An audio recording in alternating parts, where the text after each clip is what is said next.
Всем привет, дорогие друзья! Добро пожаловать на мой канал! Сегодня готовлю очень вкусное горячее мясное блюдо на праздничный стол. Мясной рулет, запеченный с картофелем в духовке. Это просто беспроигрышный вариант. Выглядит все очень эффектно и получается невероятно вкусно. Мясо очень сочное, картофель такой нежный. Подаю мясо с соусом грейви. Такое блюдо станет украшением для любого праздничного стола. А готовится все быстро и просто. Для рецепта мне понадобится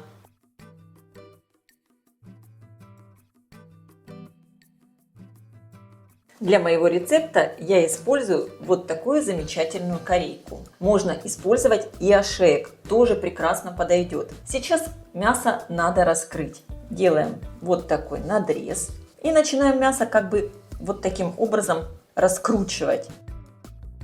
Самое главное, старайтесь его не прорезать, чтобы хорошо все свернулось потом. Теперь мясо еще вот таким образом немного надсекаю ножом и поперек, чтобы хорошо потом прошла везде начинка. Накрываю его сверху пленкой и отобью молоточком. Теперь мясо надо посолить. С внутренней стороны мяса слишком сильно я не солю, так как здесь еще будет начинка. И добавляю перец. Я использую смесь перцев. Немного все втираю руками, переворачиваю и также солю и перчу мясо с этой стороны.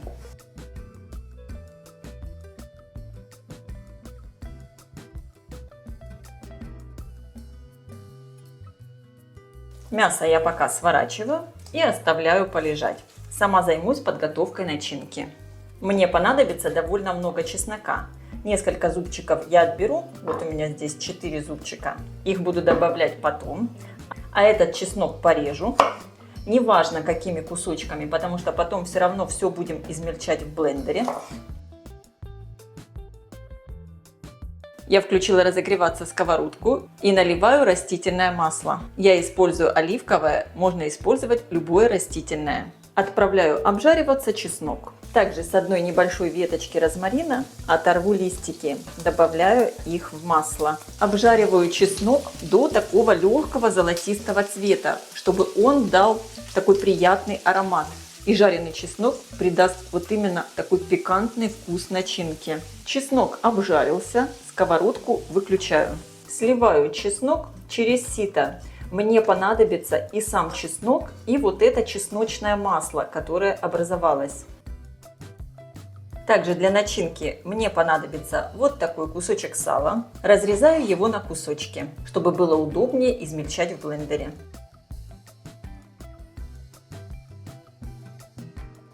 Сало перекладываю в чашу блендера. Добавляю оставшиеся зубчики чеснока. Добавляю обжаренный чеснок вместе с розмарином.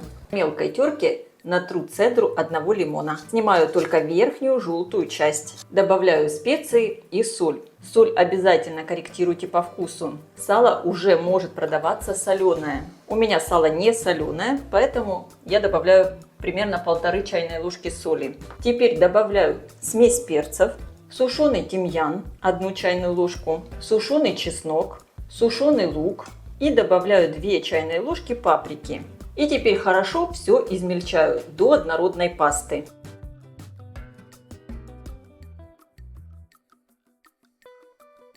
Раскрываю мясо, выкладываю сверху ароматную намазку.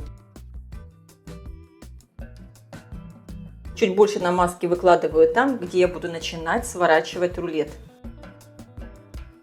Аккуратно все сворачиваю.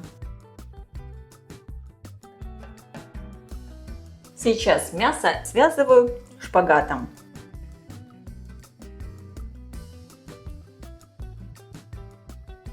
Вот эти излишки ниточек я срезаю. И теперь я еще вот такие небольшие веточки розмарина вставлю вот сюда в эти ниточки, чтобы был еще такой дополнительно аромат сверху розмарина. Теперь мясо я буду обжаривать на чесночном масле.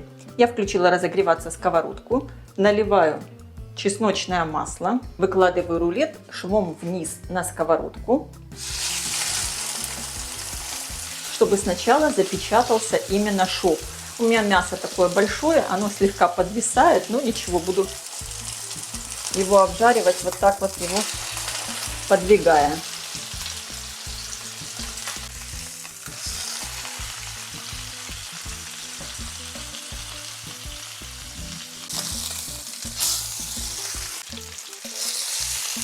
Я подготовила форму для запекания. Выстелила ее сначала фольгой, сверху пергаментная бумага.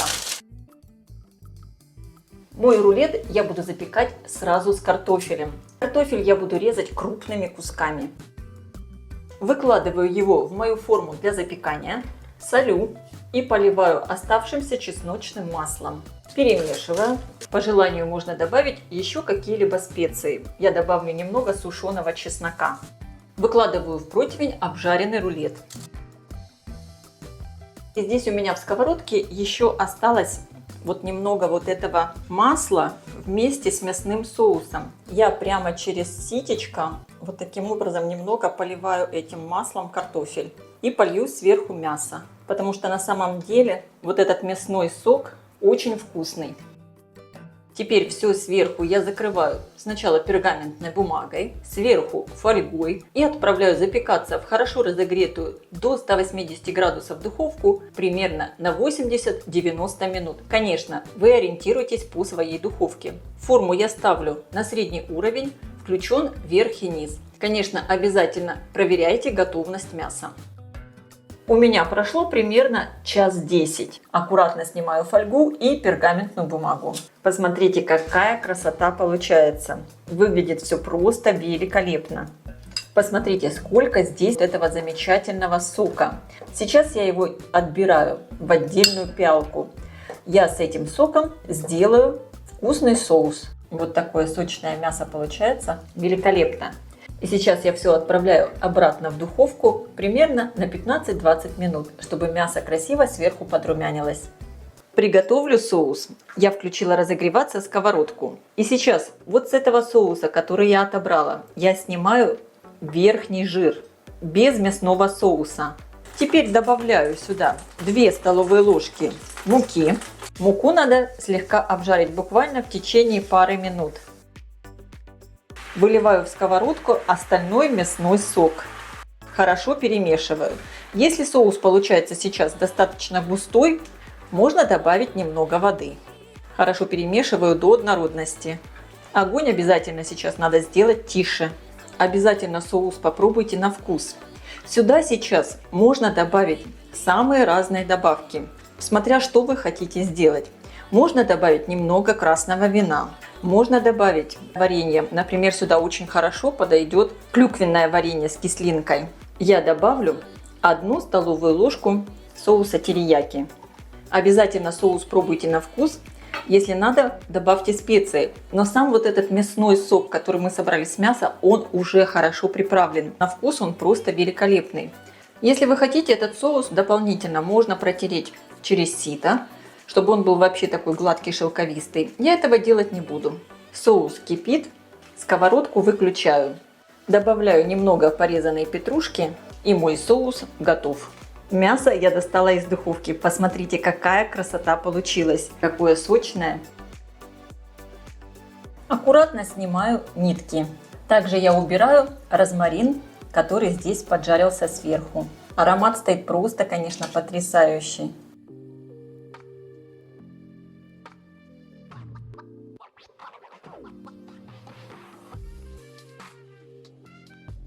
Такое блюдо станет украшением для любого праздничного стола. А готовится все быстро и просто. Я желаю всем приятного аппетита и приятного просмотра. Если вам понравилось видео, ставьте лайки, пишите ваши комментарии. Делитесь им с вашими друзьями в социальных сетях. И, конечно, подписывайтесь, кто еще не подписан, на мой канал, чтобы не пропустить новые интересные рецепты.